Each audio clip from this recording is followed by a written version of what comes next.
बच्चों, आज हम आपको थाट के बारे में बताएंगे। थाट से ही राग की उत्पत्ति होती है। थाट को राग का पिता भी कहा गया है, जबकि जो रागें होती है उसी से थाट निकाला जाता है, तभी तो आश्रय राग भी कहा जाता है। तो बच्चों देखिए, आज हम आपको थाट के बारे में बताते हैं। थाट की परिभाषा है, सप्तक के 12 स्वरों में से 7 क्रमानुसार मुख्य स्वरों के समूह को थाट कहते हैं, जिससे राग उत्पन्न होता है। इसे मेल भी कहते हैं।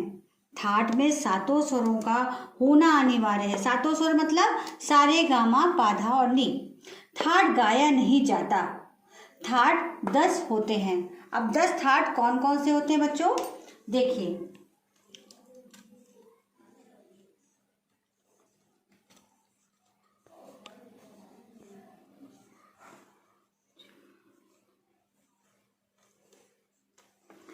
पहला होता है बिलावल, कल्याण, खमाज, खमाज। फिर होता है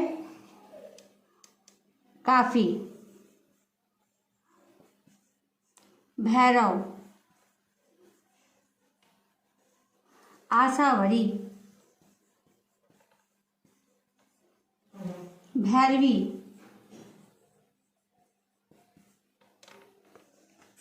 फिर होता है मारवा,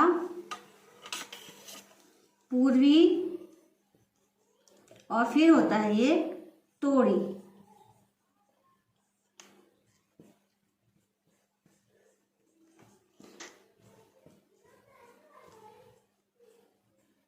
पहला बिलावल, कल्याण, खमाज, काफी, भैरव, आसावरी, भैरवी, मारवा, पूर्वी और तोड़ी।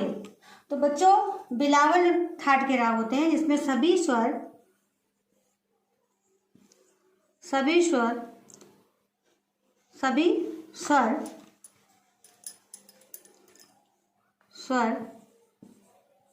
शुद्ध होते हैं। सभी स्वर शुद्ध। कल्याण में मा तीव्र, शेष स्वर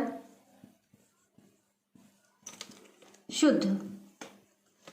खमाज में नी कोमल, शेष स्वर शुद्ध। काफी में गा नी कोमल,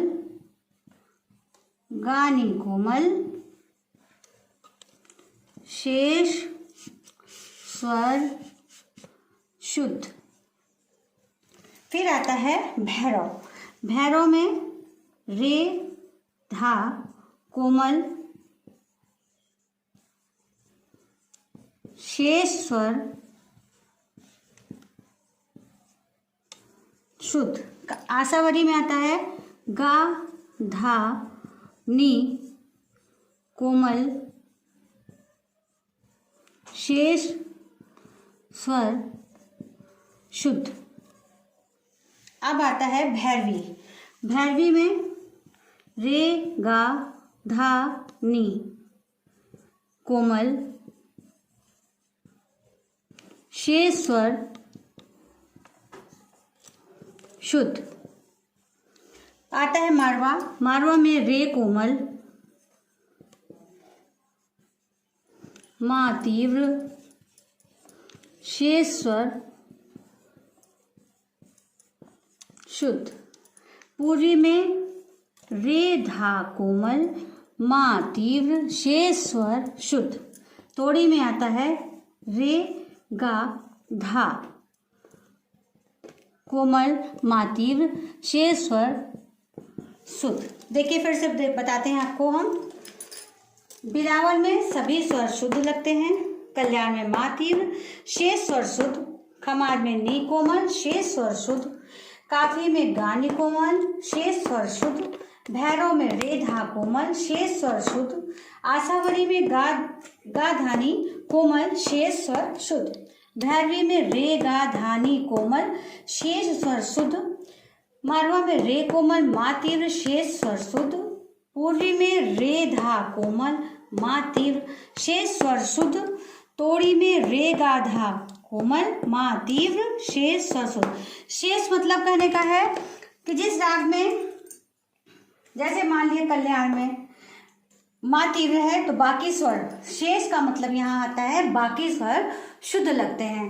तो बच्चों ये देखिए आपके थाट थे, थाट कभी गाया नहीं जाता, लेकिन इसके जो स्वरों का स्वरूप होता है, जो स्वरों की पहचान होती है, उसको हम ले लेते हैं। जैसे आशावरी है, आशावरी में गा धानी कोमल लग रहा है तो हम ये गा धानी कोमल लगाएंगे उसमें, उस राग में।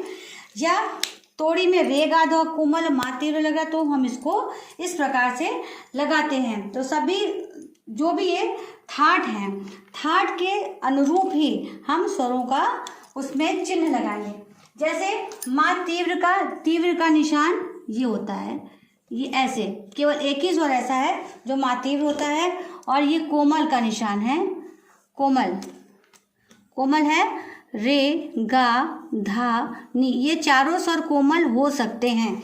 किसी राग में खाली रे लगता है, किसी में रे गा लगता है, किसी में गा नी लगता है, किसी में रे धा लगता है, लेकिन माँ ऐसा है जो खाली एक है जो तीव्र लगता है, और रे गा धा नी ये चार स्वर कोमल हो सकते हैं, लेकिन किसी किसी राग में अलग अलग लगते हैं। जरूरी नहीं कि रे गा धा नी, जैसे भैरवी में था, भैरवी में रे गा धा नी कोमल लगा, लेकिन जरूरी नहीं है कि देखिए गानी काफी में लगा, रे धा भैरव में लगा, खाली माती विष में लगा, तो कोई जरूरी नहीं है कि हर में रे गा धा नी स्वर कोमल लगते हैं। तो बच्चों आज था ये 10 थाट, और इसको आप अपनी कॉपी में उतार लीजिएगा और इसको याद करें, इसी के अनुसार ही राग का परिचय आप लिख सकते हैं। तो ये था